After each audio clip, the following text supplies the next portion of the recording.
So baie welkom hier by die Jakes Gerwel-gesprekke reeks. Vanoggend se onderwerp is wie is ons? Who are we? En ek is seker julle sien uit daarna om te hoor wat ons paneel sê. So hier aan my linkerkant het ons vir Haji Dawjee. Is dit reg?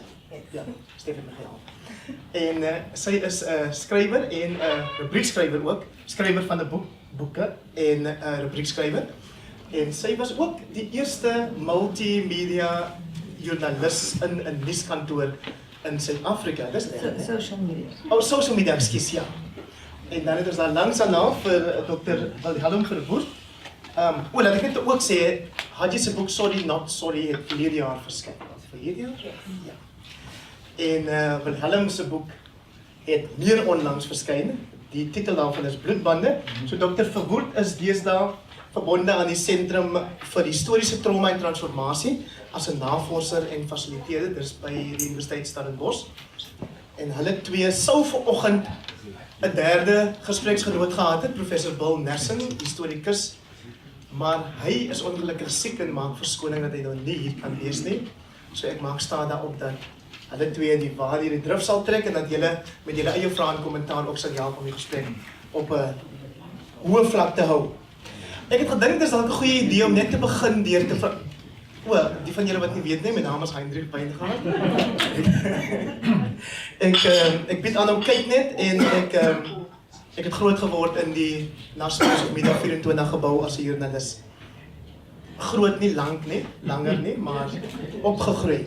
So ek het gedink ons begin deur vir die paneel te vra dat hulle elkeen net iets oor hulle self sê. En dan gaan ek hulle vra om oor die onderwerp self te praat. So if you had to introduce yourself, ek sien, ek sal vir jou kan lees wat het sê op Penguin se webwerf, maar kom ons hoor, as jy jouself voorstel, wat sê jy? So for those of you who don't know me, and I'm sure many of you don't, which is excellent. Like Henry said, my name, sorry, I'm going to speak in English if that's okay, because I might embarrass myself in Afrikaans. My name is Haji Dawjee. I am a regular columnist for Sunday Times, EWN.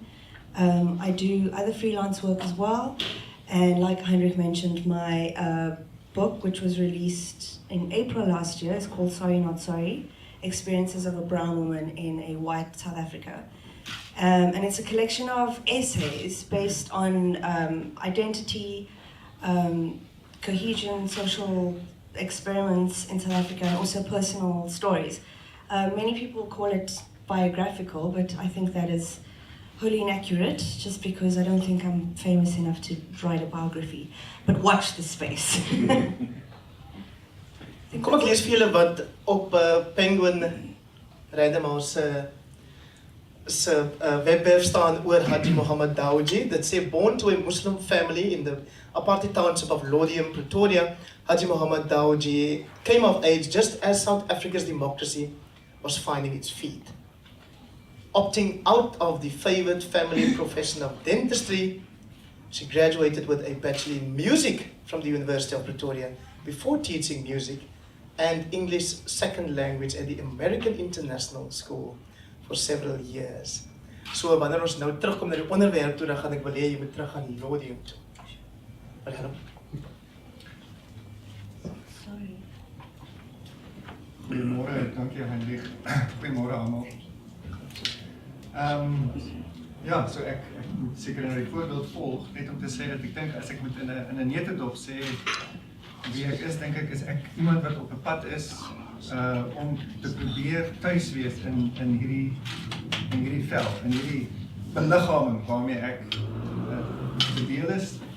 En daar's natuurlik verskillende dimensies daaraan. Ek dink wat die mees op die voor die hand liggende is, dink ek, is my familie verbintenis waaroor die boek in 'n sekere sin ook gaan om te sê, maar wat beteken dit vir my om vandag in Suid-Afrika 'n wit heteroseksuele man te wees uit die familie van Dr. Verwoerd en om verbind te wees tot versoening. Nie goedkoop versoening, nie rainbowism, maar restitusionele aanvaarding van my gedeelde verantwoordelikheid om deel te wees van 'n proses van diep versoening. En in 'n sekere sin is alles wat ek toe nou gepaard met daai gevoel van, kan mens amper sê, geroepen om deel te wees van 'n proses om hopelik ander tipe Suid-Afrika te kweek as waarmee ek groot geword het. Haji, so jy hoor dat Wilhelm gebruik ook velkleur en hy gebruik seksualiteit as deel van sy beskrywing van homself of sy identiteit. As jy jouself in dieselfde raamwerk moet beskryf, en ek vra vir jou na aanleiding van ons onderwerp vanoggend, wie is jy of wie is sy? Dan wat sê jy? Do you know, I've gotten this question so many times, especially because of the subtitle of my book. Because, I mean, it declares that I identify as a brown woman, as opposed to a black woman, for example. And I think, you know, accurately, constitutionally in South Africa, I would be classified as black.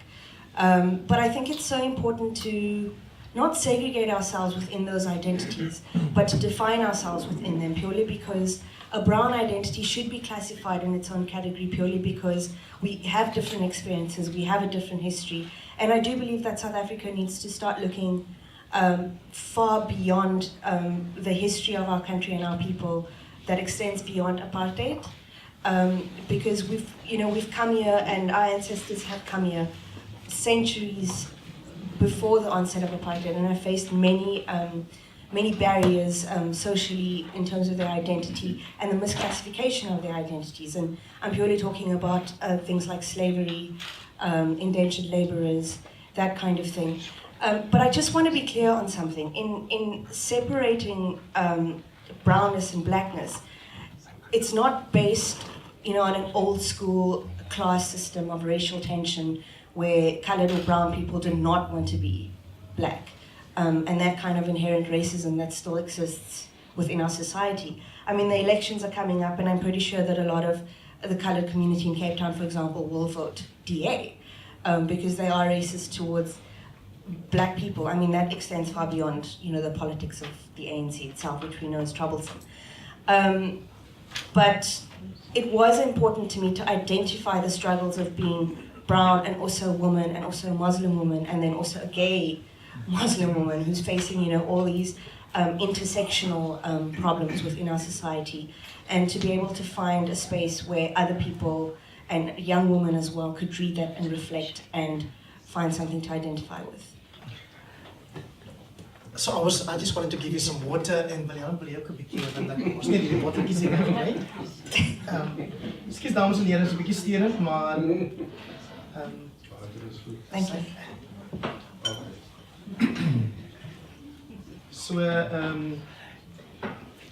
So I was very tempted when I heard you making your prediction about colored people in the Western Cape voting for the DA. I was tempted to ask, is that a good thing? I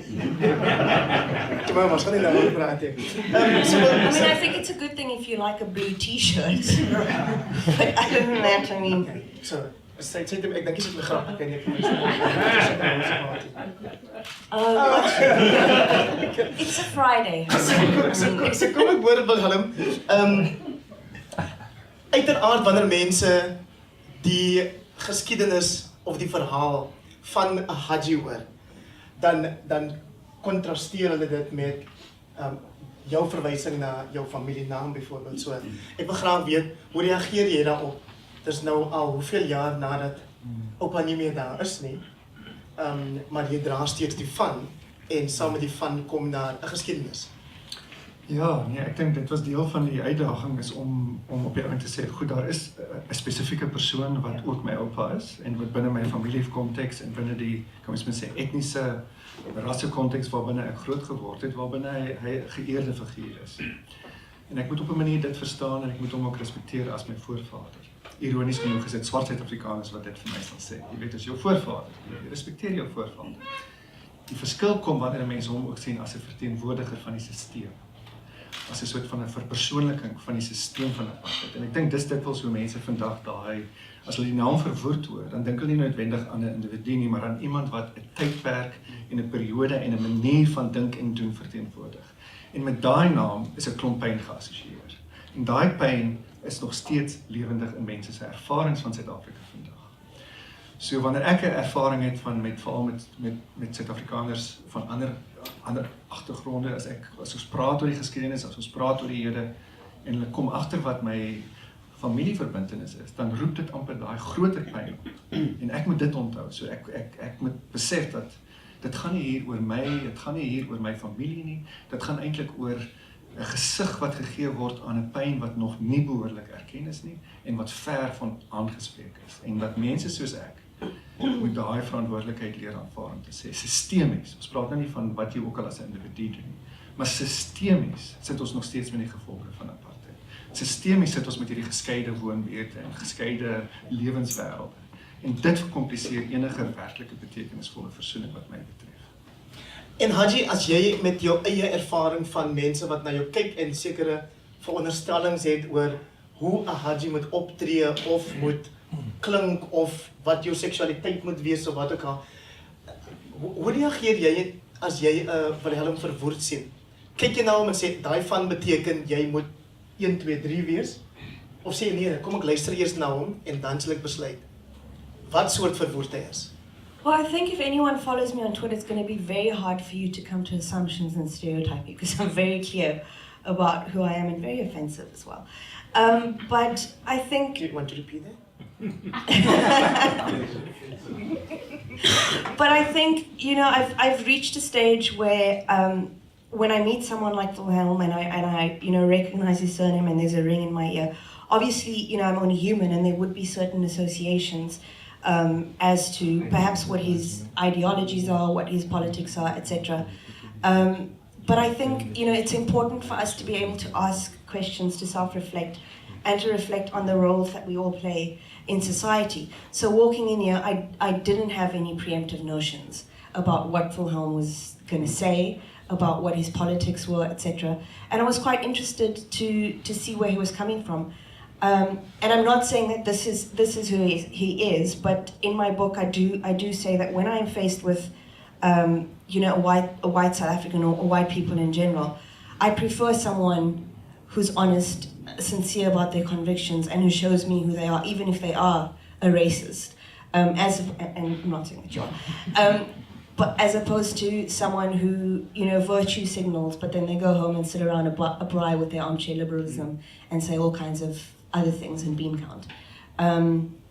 So I think it's important that we recognize those variables so that we're able to engage and have constructive discourse.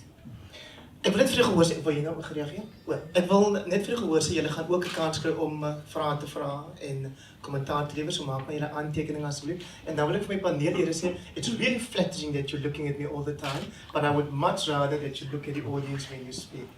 Very intimidating. Okay. So, kom ek vra vir julle al twee, ek het nou 'n stukkie gelees van die webwerf oor your coming to age, met die verandering in ons land in April 94. Wat beteken daai datum? Sien dat ons nou hierdie naweek 25 jaar daarvan vier, Wilhelm, vir jou en dan vir jou ook, Haji. 27 April 1994. Sure. Like is op die punt wat ek nie meer praat van post-apartheid Suid-Afrika nie, maar post-1994 Suid-Afrika, want ek dink ons is nog nie in post-apartheid Suid-Afrika.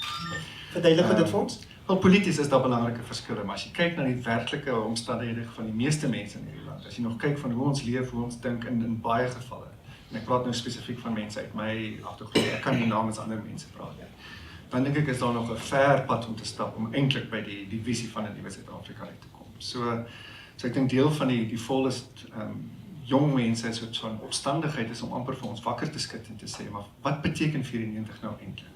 So dis die een opmerking wat ek graag sou wil maak. Die ander opmerking is dat ek pas terug is van Rwanda. En ek moet sê, as 'n Suid-Afrikaner, om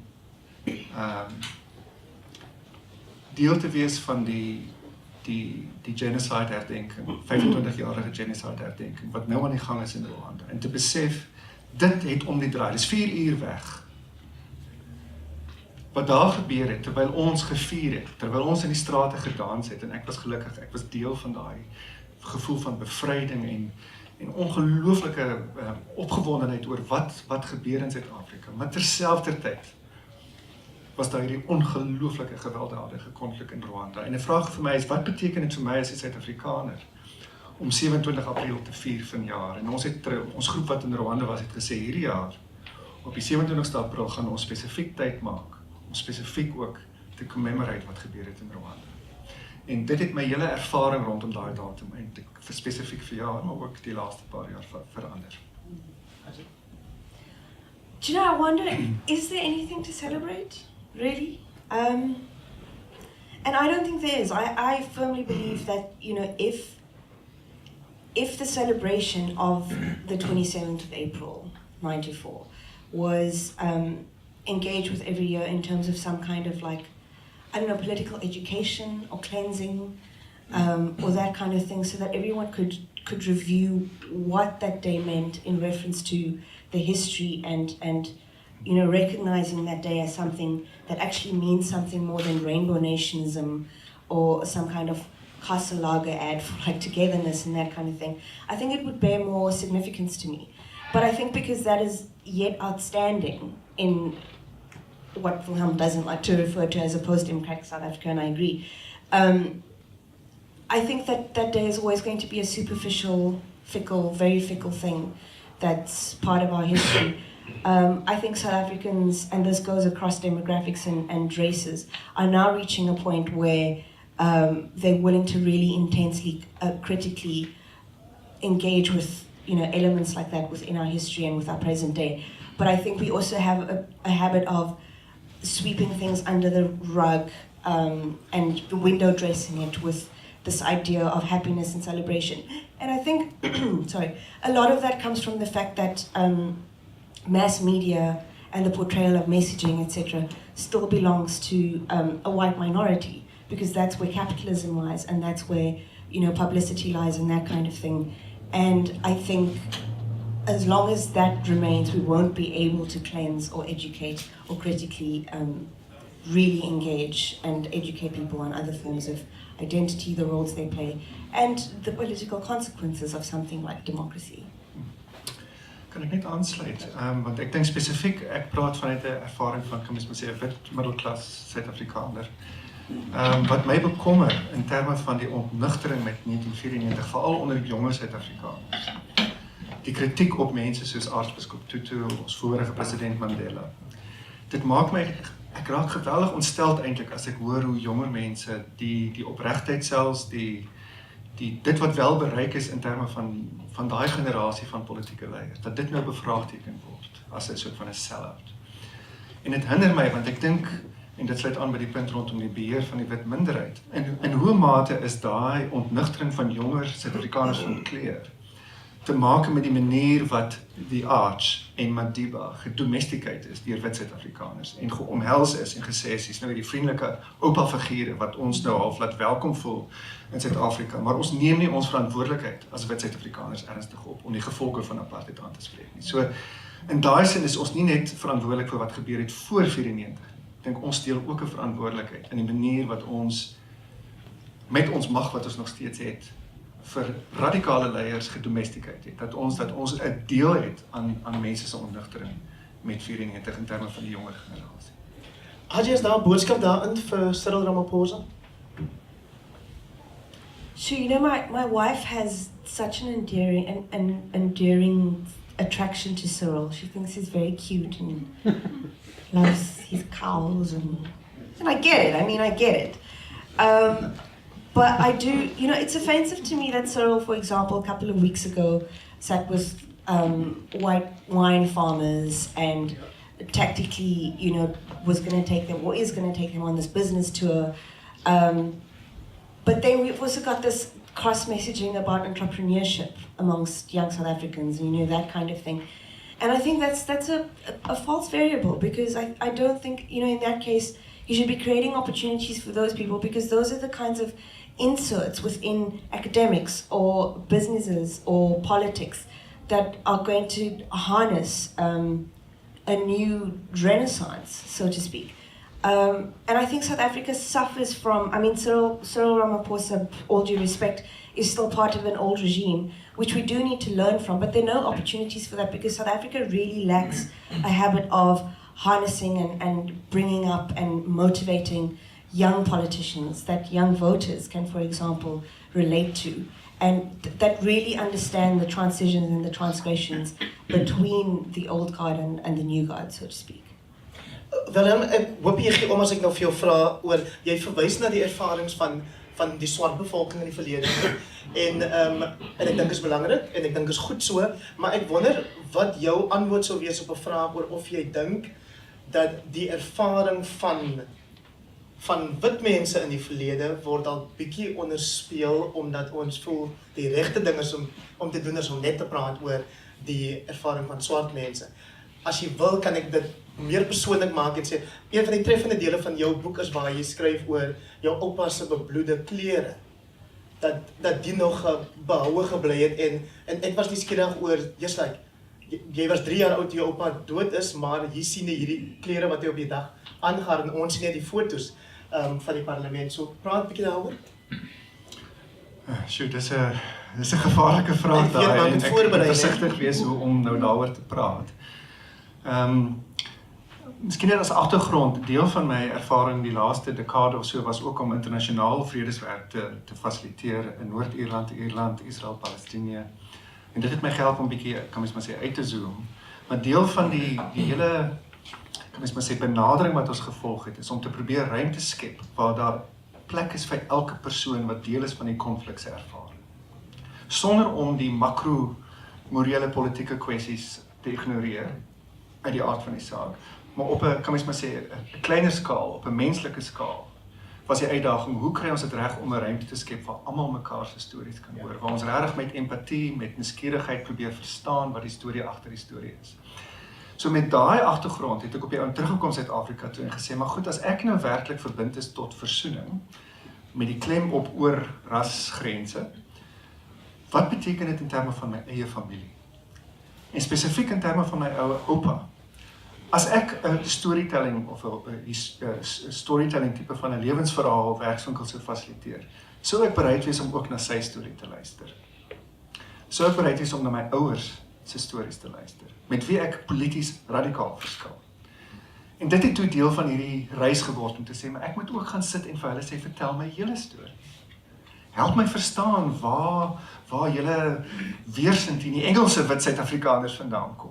Hoekom was my oupa so 'n vereerde figuur in wit Afrikaner kring? Hoe verstaan ons dit sonder om die geskiedenis te verstaan? En hoe verstaan ons sy verering sonder om sy bloedige dood te verstaan? Nou goed, Savenda's boek is ook uit, ons verstaan die kompleksiteit rondom wat daar gebeur het.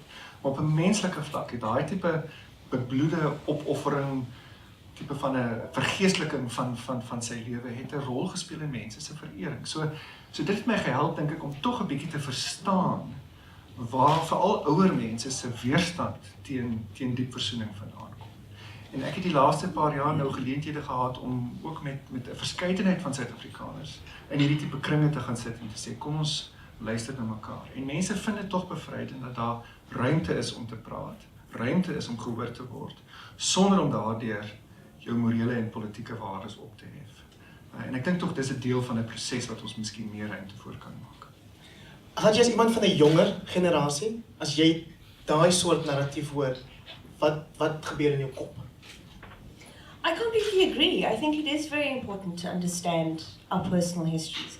I am confronted with a lot of, white people and colleagues, and I've worked in institutions where the majority of people are white, and they refuse to engage with who they are. And there is this, this popularity of talking about transition in South Africa and talking about, merging ourselves as a people and a culture that is purely focused on black people or people of color coming to the party and getting over things and getting over the chip on their shoulder.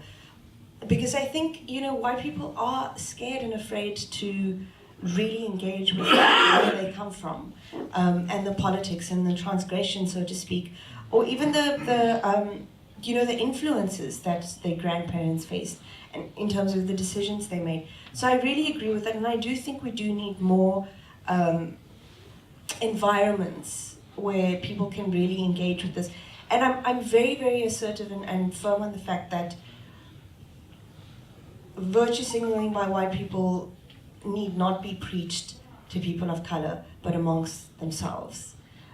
So white people really need to start talking to each other, instead of at and on and behalf of people of color, because we live in an age now where our voices aren't silenced anymore, and we can speak for ourselves. And whether you choose to listen or not, frankly, is your problem. And if you don't listen, it's a disservice to the South African community as a whole and your micro-community as well. Vind jy, Wilhelm, dat daar ontvankelijkheid is vir huiswoord onderlinge gesprekke in die witgemeenskap? Ja, ek moet sê, 'n klomp van my tyd die laaste paar jaar gaan eintlik in daai tipe werk in, want ek onthou, ek bly in 'n tipe van 'n gemengde dorpie net buite Stellenbosch, maar ook van die studente op Stellenbosch, waar swart studente en my bure, my swart en bruin bure sal sê, ons is moeg om kwaad te word vir so wit mense om wakker te skud. Ons is moeg om ons pyn as ware op die tafel te moet sit, sodat mense kan sien wat apartheid werklik beteken het en nog steeds beteken. En die vraag is dan, wat is jy as 'n wit persoon bereid om te doen om op jou bewus te word van hierdie geskiedenis?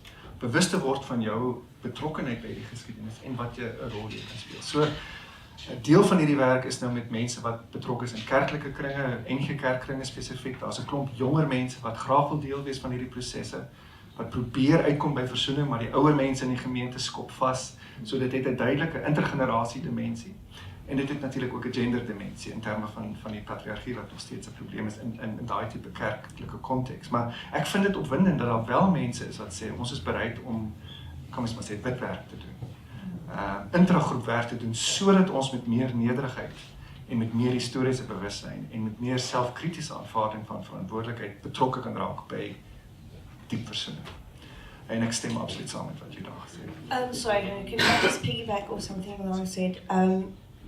When you spoke about your neighbours and the students and the people of colour saying that they're tired of being aggressive in terms of making white people understand the effects of apartheid, I just want to reiterate that because I get that, I'm in a privileged position where I get to write columns and I get to write opinion pieces. And getting paid for it. And minimally.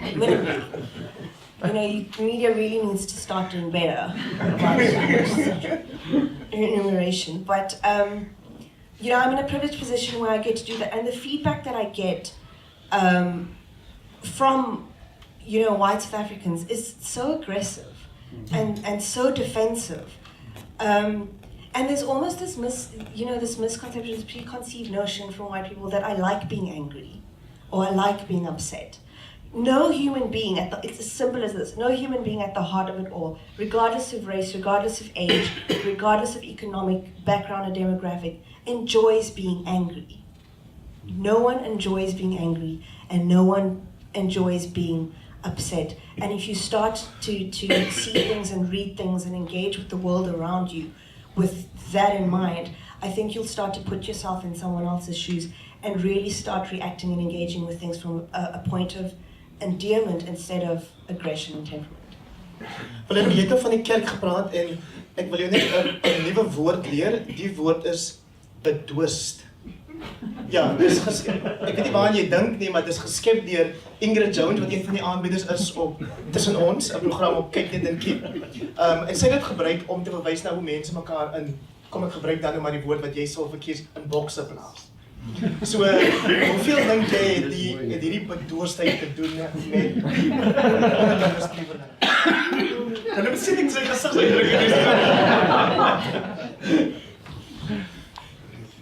Ek weet in die boek is daar 'n verwysing na 'n woord wat vir my eintlik sin maak en dit is dat ons moet ontwoed word. Woed is letterlik 'n Nederlandse term wat gebruik is vir 'n soort van 'n mensgemaakte wal op die kant van 'n rivier sodat mense al veilig kan wees teen die vloede. Dis letterlik 'n woed. Nou my van is verwoed. En so die woord wat amper gegroei het in my skryf van die ding is om te sê, maar ek het nog 'n klomp ontwoording om deur te gaan. Ek moet nog afklim van my wit hoogtetjies waar ons nou probeer skuil en probeer wegkom van al die gevare en ek moet afklim en ons moet gelyk en al die onsekerheid en kwesbaarheid deel wees van 'n proses van bevryding. So die woord wat vir my onmiddellik opkom is, as ons praat van ontdosing, en dan is dit waarskynlik ontwoording wat vir my dieselfde punt probeer maak. Laat ek net op 'n ernstige noot, ek wil dit as 'n ernstige noot, maar net daarby sê, ek werk nou die laaste tyd baie en die laaste 10, 15 jaar baie met mense wat direk in gewelddadige konflik betrokke was. En die eenheid waar ek nou werk het te maak met historiese trauma en transformasie. En ek dink my ervaring dikwels met hierdie gesprekke is, as mens nie 'n basiese geletterdheid het, 'n basiese begrip het vir die impak van trauma, van gewelddadige konflik, sistemiese geweld, nie net fisiese geweld nie, die impak van daai tipe geweld oor geslagte heen letterlik het 'n impak op jou breinfunksionering, op jou vermoë, of jou rookalarm in jou brein gaan vreeslik gou af en jy's versigtig en jy raak baie gou getrigger en jy raak vreeslik gou defensive en al daai goed en dit maak dit nie moreel reg nie, maar mens moet probeer verstaan hoekom mense so gou geneig is om te veralgemeen, so gou geneig is om defensive te raak. En spesifiek in die wit gemeenskap, wat ons nou optel met hierdie witwerk is, en ek wil versigtig hieroor praat, maar die nagevolge van dekades van gemilitariseerde masculinity, die nagevolge van die sogenaamde grensoorloë in die wit gemeenskap, het 'n geweldige impak dink ek op mense se onvermoë om werklik empaties te wees vir die pyn van die breëre gemeenskap. So ek dink daar's 'n klomp werk vir ons om te doen as wit Suid-Afrikaners om met daai gevolge, en dit het impak op hoe vrouens hanteer word, dit het impak op kinders, dit het impak op ons algemene geneigdheid om terug te trek agter ons laars en ons mure, veral in die wit gemeenskap. So dit het te maak met masculinity, met militarization, met trauma, met groepsdinamika in verwonde gemeenskappe. En ek dink as ons nie daai goed verstaan nie, gaan ons polities baie oppervlakkig begin pingpong speel met mekaar se pyn. En dan gaan ons op die ou nêrens kom nie. En ek dink dis wat dikwels gebeur in ons openbare diskurs. Ja. En ons moet dieper as dit gaan om werklik by transformasie uit te kom. So as professor Nessen saam met ons hier was vanoggend, dan sê ek hom herinner dit aan die titel van sy voorlaaste boek, is 'n klomp essays van sy geskiedeniswerk, en die titel is History Matters. So teen daai agtergrond, Haji, en die feit dat Wilhelm 2 woorde, hy het gepraat van hoe 'n mens getrigger word, en hy het verwys na die behandeling van vroue of die ervaring van vroue. Kom ek lees gou vir jou iets. The findings, opinions, conclusions, and recommendations of an article that claimed that colored women in South Africa have an increased risk of low cognitive functioning owing to low education levels and unhealthy lifestyle behaviors are those of the authors alone, Stellenbosch University said on Wednesday. Iets van daai artikel het jou getrigger om gister, die dag voor dit, te skryf. Vertel gou vir jy gehoor wat dit was. Do you know, I think as a South African who operates and lives in our society, white or black or colored or Indian or whatever, male, female, you know, I think if you weren't triggered by that, and if you did not see the significance or rather the insignificance of a study like that in our current time and how it was so archaic and so unnecessary in terms of research, then I think you are really a flawed human being.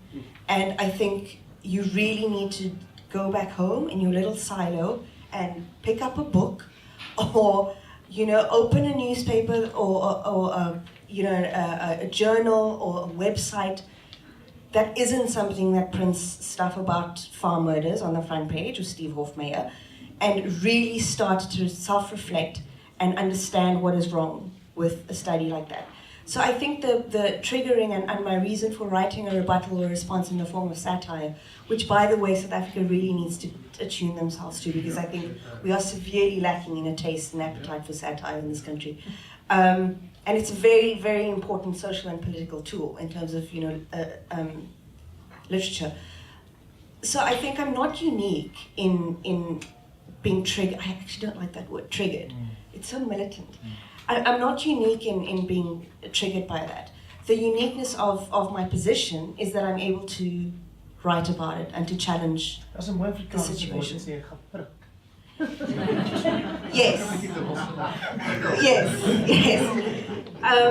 You know, and I think I'm not unique in that, and I think the only way to engage or offer a rebuttal in terms of things like that is to write about how ridiculous it is.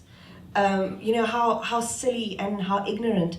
And the study was conducted with candidates or participants of 60 colored women, I think.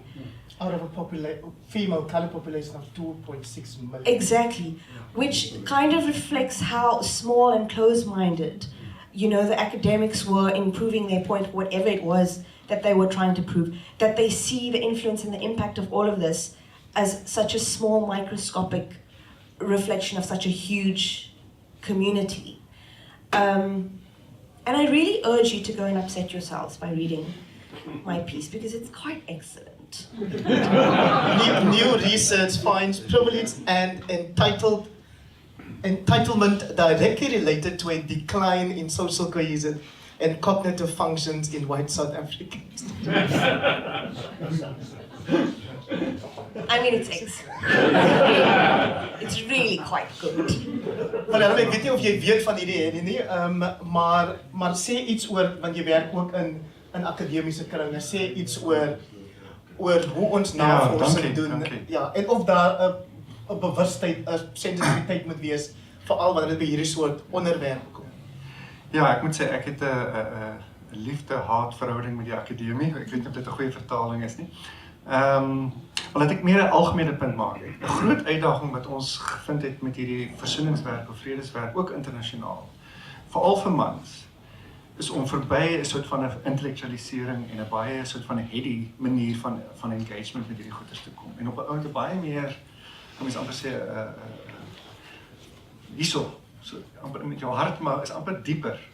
'n Baie meer 'n beliggaamde, empatiese, medelydende openheid vir wat werklik die menslike ervaring is waarmee jy te maak het. En ek dink daar's 'n klomp gevare met die akademiese wêreld dat jy so gou kan begin intellektualiseer en jy begin terugtrek in hierdie akademiese spel wat ons moet speel om gepubliseer te word, dat jy op die ou end kontak verloor met die menslikheid, met die menswaardigheid, maar ook die medelydende ervarings van mense met wie jy te maak het. En ek dink, veral as jy dan oor skeidingsgrense heen van hierdie navorsing doen, dan dink ek moet mens uiters versigtig wees. So ek dink daar's 'n algemene uitdaging, veral vir mense vanuit my agtergrond.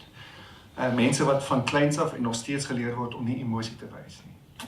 Ek raak nog steeds verleë as ek emosioneel raak op by van hierdie gesprekke, vind ek raak al meer emosioneel. Ek het amper nou emosioneel geraak toe ek oor Rwanda gepraat het.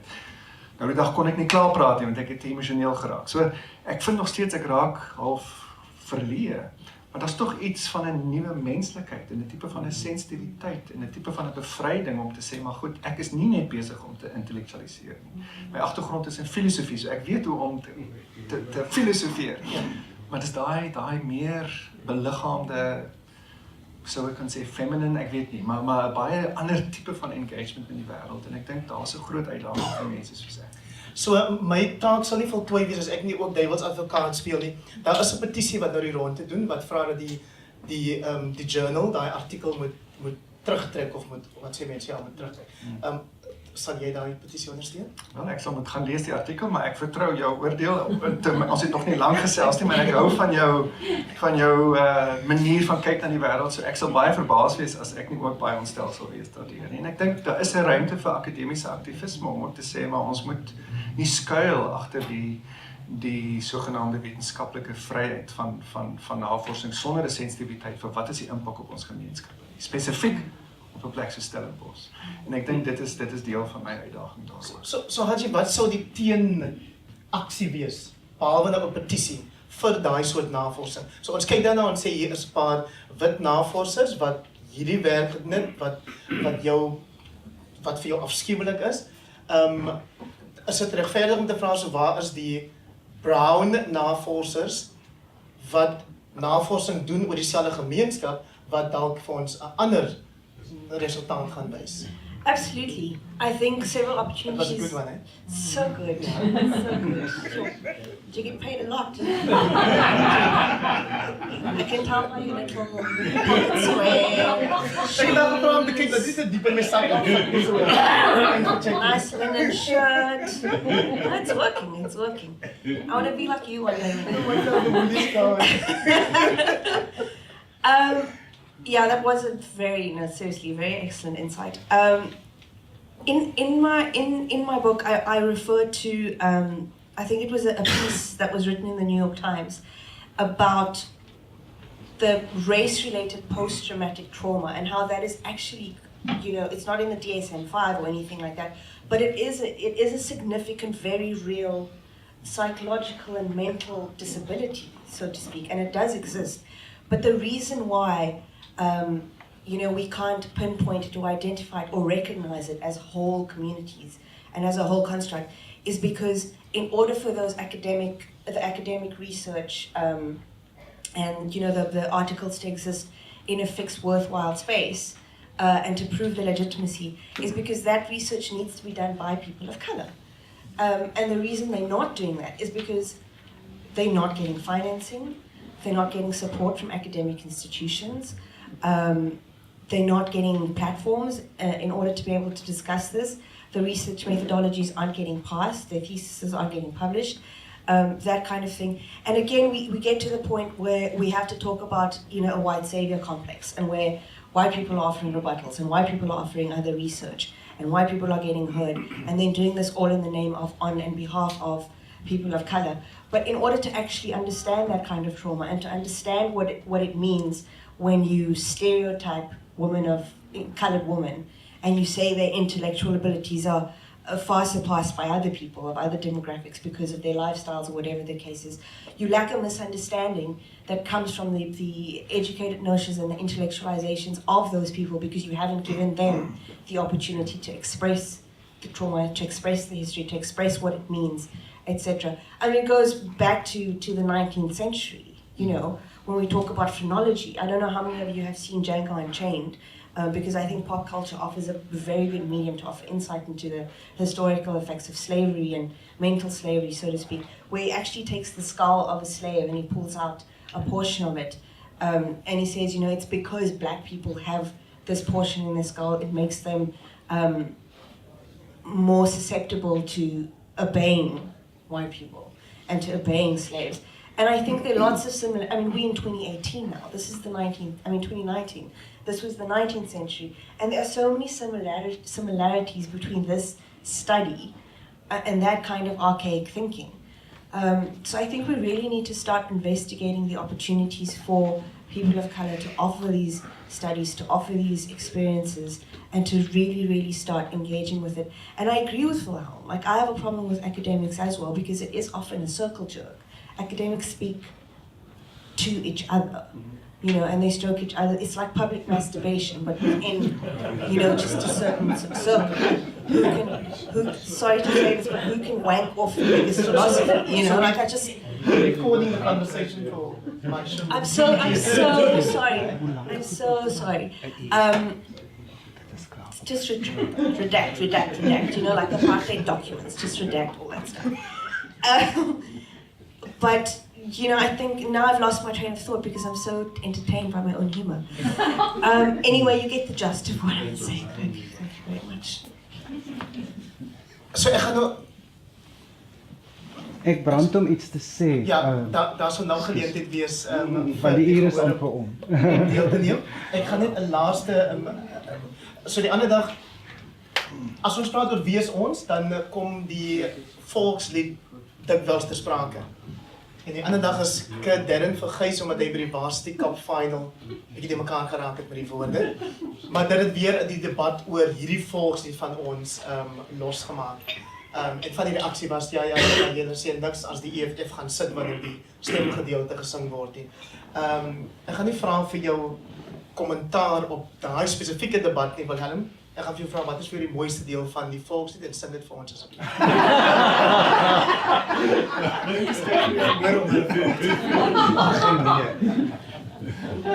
Ek het vanoggend 4 uur opgestaan om af te vlieg uit Johannesburg uit vir hierdie gesprek. En my paneellid joke oor my vraag. So kom ek probeer weer.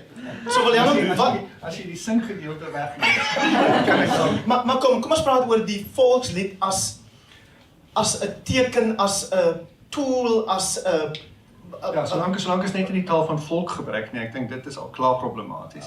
En nasie miskien, ek weet nie, maar jy het wel volk het 'n bietjie van 'n bagasie as ek dit nie mis het nie. So ek is verbaas die volkieslied.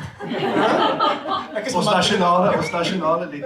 Goed, op hierdie ligte noot, maar ek dink wat vir my eintlik ontstellend was van daai spesifieke gebeure was die afmaak van die impak na die tyd. Die soort van die ontkenning van hoe ontstellend dit was vir die breëre gemeenskap. En ek dink dit was vir my eintlik 'n simptoom van 'n breëre dinamika onder veral mense soos ek in terme van die gemeenskap waar ek vandaan kom, dat ons werklik nie verstaan, nog steeds nie verstaan wat die impak van hierdie sout is wat in mense se wonde gevry word, van die miskenning die gebrek om empaties te wees vir wat is die boodskap wat gestuur word wanneer jy spesifiek daai dele van die volk, van die nasie lied, dat jy dit nie respekteer in die basis. So vir my, ek het 'n tipe van emosionele, romantiese, miskien nostalgiese verhouding met die poging om hierdie verskillende liedere te kombineer. Ek hou daarvan dat daar daai verskeidenheid is. Ek verstaan van die kritiek daarop, maar ek is nog so 'n bietjie uit daai generasie wat opgewonde is oor die potensiaal van 'n inklusiewe tipe van poging wat nie ons geskiedenis ontken nie, maar wat dit vind op dat dit 'n soort van transcendeer en op 'n nuwe manier bymekaar bring. So ek dink ons is nog ver van die praktyk om dit te beliggaam, maar daar's tog vir my iets aan die simboliek van daai spesifieke kombinasie wat ek graag sou wil behou. Ja. Haji, so ek is Afrikaans sprekend, ek kan net Afrikaans wees, maar selfs ek sê as ek kom by daai deel van ewige gebergte, en dan often wonder, hoe het hulle nou daai stukkie ingesit?